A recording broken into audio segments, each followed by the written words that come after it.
Highlighting the top props on PrizePicks and Underdog today. Going to be having an emphasis, though, on the Thursday night football game. Let's go on and get into it. So looking at it right now, guys, we are only getting props available on Underdog right now for Thursday night football.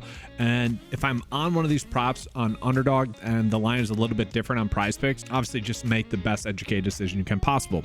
I also want to call out that we are not getting any fantasy score-based props on Underdog. Those are my favorite ones because they're the more predictable ones. Sometimes we don't know exactly how a player is going to get there. We just know that they're going to get there. Like Joseph here. He was on the field so much last week. Like you pull up his snaps, he played on 60 snaps. Now it's out of 75 total. So he played in 80% of the snaps. Okay, that's a really good snap share. Now, that might have been partially due to Greg Ward Jr. getting injured in that game. We will see. Greg Ward is expected to be back. But looking at it, like this prop line for a guy that's playing 80% of the snaps is probably pretty low, but he is much more of a big bodied receiver. I wouldn't be shocked to see him get one reception for a red zone touchdown, like a 6-yard reception for a touchdown. That's why I actually don't mind the idea of doing the fantasy score a little bit more, because all in all, we can identify which players are the good plays. We can't identify exactly how they're going to get there. It is preseason NFL DFS. It is still a guessing game. But still, playing 80% of the snaps, that's obviously intriguing. Tyreek Cleveland was one that was out there earlier today in terms of a PrizePicks line or Underdog line. They have since taken that away for his receiving yards. We will see if that one pops back up. But let's just break it down a little bit further. So we do know that Dorian Thompson-Robinson is going to be starting in this game. The question I have is just how much is he going to play in this game, okay? I could actually see him ending up playing maybe 60% of the snaps or so, which is kind of my way of saying probably the first half, the full first half. And I could see him getting a drive or two in the second half as well. And then Kellen Mond obviously cleaning up there. Kellen Mond finally had a decent game in the NFL last week, so we'll see. And don't worry about the lower part here. That's going to be more for NFL DFS, which if you guys want to, make sure to check out that video. We are obviously just focusing on props. They did have 30 rushing attempts in each game thus far, the Cleveland Browns. So there's something to take away there. We're probably looking at Felton and John Kelly a little bit there. And then Austin Watkins Jr. has been someone that's been pretty impressive, especially in the joint practices against Philly this week. Now, unfortunately, I couldn't find any snap counts for week 1 in the preseason, but I did find them for the Hall of Fame game for the Cleveland Browns. We will see Anthony Schwartz actually played 82% of the snaps and he did nothing in that game, which is kind of crazy. We see Cedric Tillman ended up playing 50% of the snaps in that game. And why I'm bringing this up is because, well, the starters are now expected to play in this game. So I do think that this actually could still be a good indication of playing time.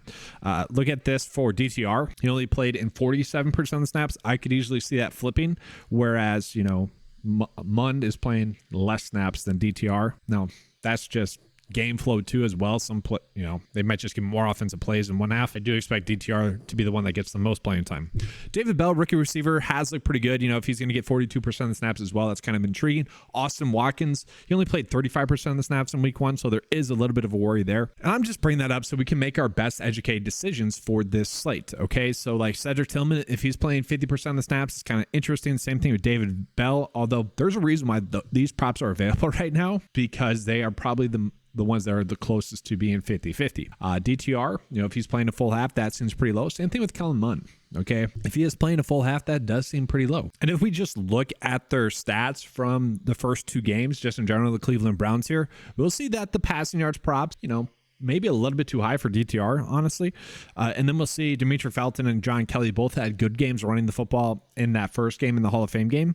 And then we'll just kind of see the target share. John Kelly got a little bit more targets in that game. John Kelly really had a good game in week 1. And then last week really kind of struggled, I would say.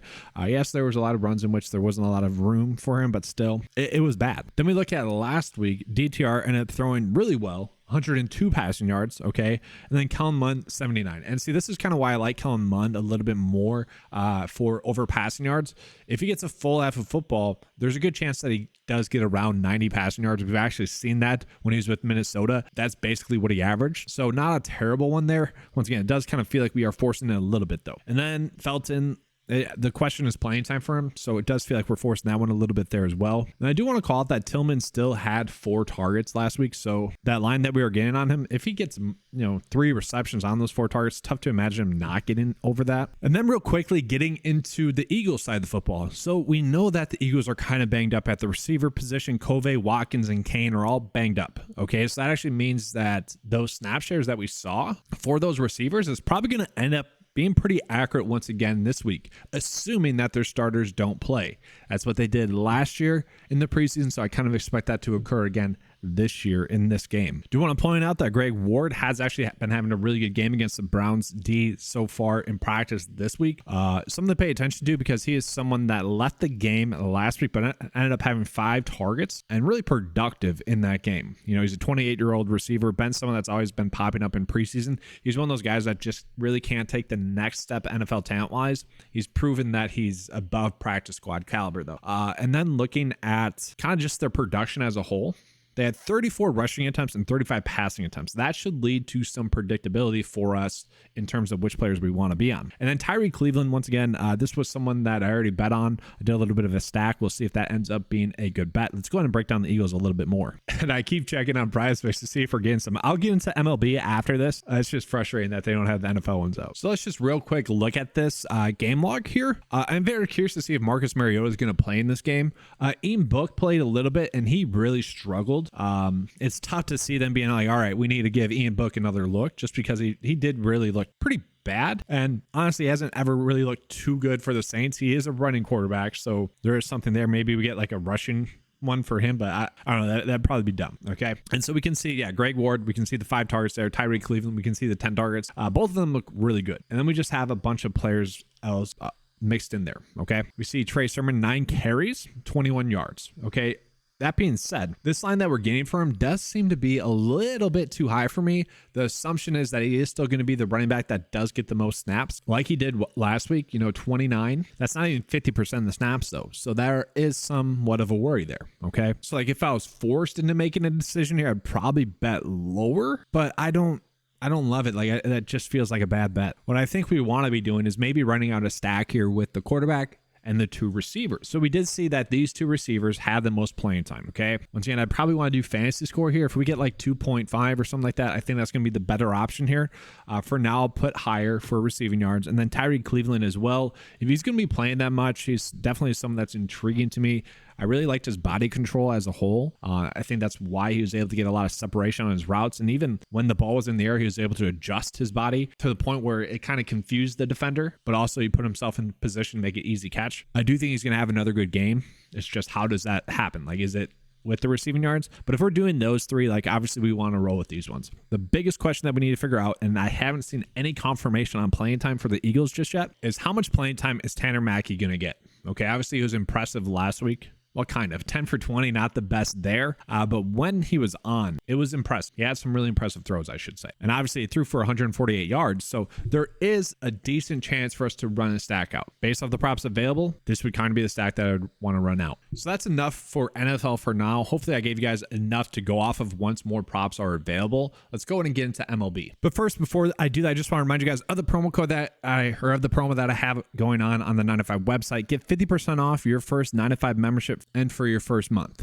Use promo code playoffs to get that. That's going to be for the fantasy golf playoffs that's going on right now. The Tour Championship is right around the corner, just 1 week away. So about another week left of this promo code. Make sure to take advantage of that. It's a $10 membership, so you get it for $5 for those new users. Now looking at MLB, the ones that I want to be chasing today are going to be these hitting fantasy score props. And it's these MLB fantasy score props that are the ones that we like. The last video I did was a Taco Tuesday video. We had a pitching fantasy score prop that was actually looking like the under was going to hit, and that ended up hitting. And we had one out of the 2 hitting fantasy score props hit, which was super annoying because Devers is the one that's popping up again today, and he was walked twice, or else he probably gets his over fantasy score as well. That's the toughest part about these hitting fantasy score props. The ones that are really standing out is when they typically don't hit, it's literally because of walks instead of hits or RBIs, But once again, he's popping up. The reason why I really like this one is that we can also stack him with a teammate here. Justin Turner is also popping up there as well. So I never mind the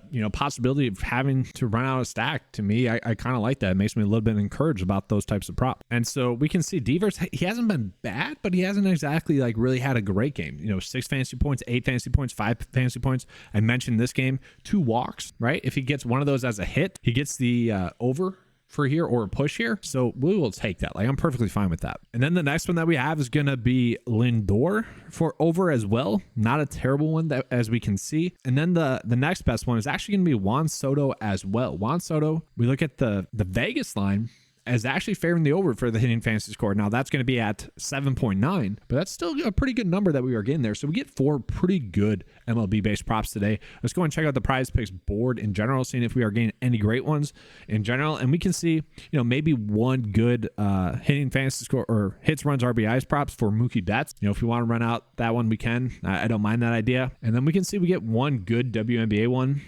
but her projection is only 6.6 for the assist. So a little bit worrisome. 54% chance for that one to hit via the Vegas line. If you guys want to roll with that, you certainly could. For what it's worth, let's just take a peek at Underdog.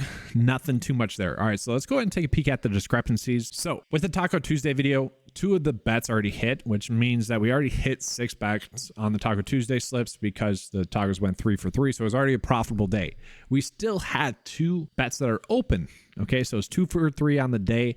And then the other 2 that I mentioned were these MMA props because there's huge discrepancies there. If you guys wanted to, I could see the possibility of running out a little bit of a hedge with those 2 props, betting the unders. I think they were both unders for Underdog. That's really up to you guys. But we know for sure, like we would have a really good, I shouldn't say really good, we would have a profitable day for sure if we do that. And what I mean by that is, I believe it was Austin here. It might have been these 2 from the bet of the day. I forget. Or no, it was these 2. So we'd be betting the over Underdog here for takedowns, then the under for significant strikes. And what I mean by that is if one of those hit on prize picks, we're cashing $45, right? At least. And if the other one hits, we're cashing another $45. You could hedge a little bit on Underdog then, because if they both miss, obviously we're losing out on some money. If they both hit, great. We lose out on a little bit of money on Underdog. Who cares? If one out of the 2 hit, still profitable because they're hitting on prize picks. But as you can see, we do have a decent amount of discrepancies. Like on a normal day, like League of Legends wise, if these were the best ones that we had available on the day and I just want to get some action, I'd be fine running out these ones. Same with the CSGO props, but we can see the MMA props are still going to be the best ones that we are getting. Let's see if we are getting any huge prop line differences. We're not.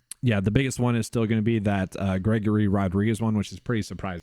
So as you guys know, the bet of the day has been something that hits 60% of the time. And I think that's a lot due to us chasing these hitting fantasy score props. I said that wrong. The bet of the day bets that we have, they individually hit 60% of the time.